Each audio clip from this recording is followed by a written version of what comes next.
how amazing am I, they're not going to want to hear that, because quite frankly, it's going to bore them.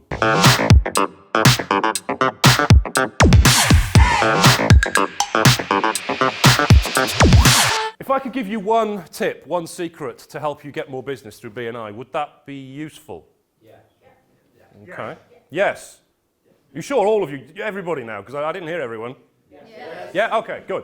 So who likes getting referrals through BNI? Yeah. Yeah? Excellent. Now, of those referrals you get through BNI, hand on heart, raise your hands if you convert all of them into business.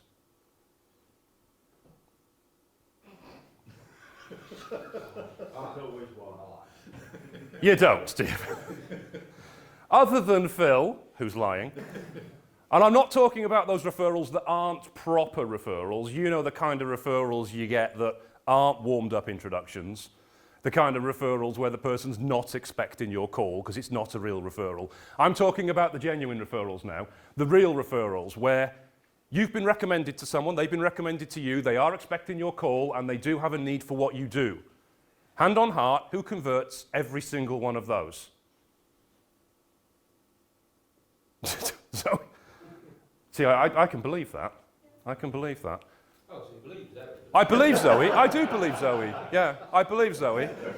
Because I believe Zoe probably uses this tip that I'm about to share with you. Pay attention, Phil. Pay attention, Phil. So when someone gives you a referral, let's say, I'm going to use an example now. Who can I use? Sean. I'm going to pick on you, I'm afraid. Let's say Zoe has given you a referral. Zoe has referred you to one of her best clients. And you go in and you meet this person, and maybe they're looking to have a new house built. Because it's the kind of thing that it's a good referral for you, isn't it, if somebody wants a house built. What's the first thing you would talk to them about? Zoe, probably. You see that? You see that? I've picked on the wrong person. I've picked on the wrong person. Now, what I was hoping Sean would say is I'd go in and I'd talk about them. Talk about what they want. Because people like to talk about themselves. The worst thing you could do is to go in and talk about yourself. Go in and say, hi, I'm Sean. I've got 57 years experience in architecture. That's probably not quite the same. And I've built 5 million houses and I hire all these builders and I can build this brilliant mansion for you. And here's all the stuff that I've done before. How amazing am I? They're not going to want to hear that because quite frankly, it's going to bore them. They're going to think you're the big I am and they're not going to want to do business with you. Now, the other angle is you could go in and you talk about them. Ask them questions. Get them to talk about themselves. Get them to talk about this lovely house that they want. Because people love to talk about themselves. The more they talk about themselves, the more information you're going to glean out of them, the more they're going to think, oh, you're really listening to me.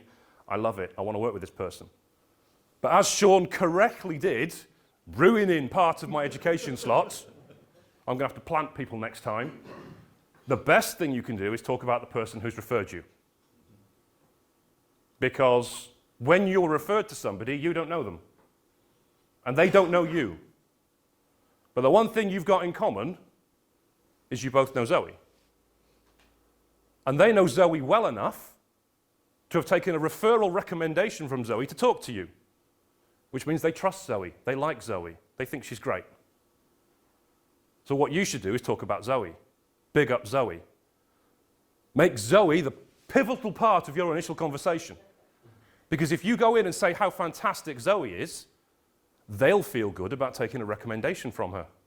Is that why your bio's going to be up to date as well? Because if the dog's just died and I'm talking about a dog and they know about the dog. Hopefully they don't, well, yes, I suppose that would help, yes. But no, that's not quite where I was going with that. But thank you for throwing in a dead dog. That always helps liven the room. The more you talk about the referral source, the more they are going to want to do business with you. And in addition, they'll think, oh, if this person's coming in who I might want to do business with, and they're talking in such great light about somebody who's not even in the room, imagine what they'll say about me when they go meet other people. They'll talk about those great things to other people about me as well, so I really want to do business with them. It's called Edify the Referral Source. And Ivan Meisner has a podcast about this, episode number 815, for those of you who want to listen to it. Edify the Referral Source. And he will give you more information on how you can talk about the referral source and more reasons why you want to do it. And I guarantee that if you do this, if you edify the referral source when you meet somebody for the first time, you will close more business. And you will get more business from your BNI referrals. Thank you.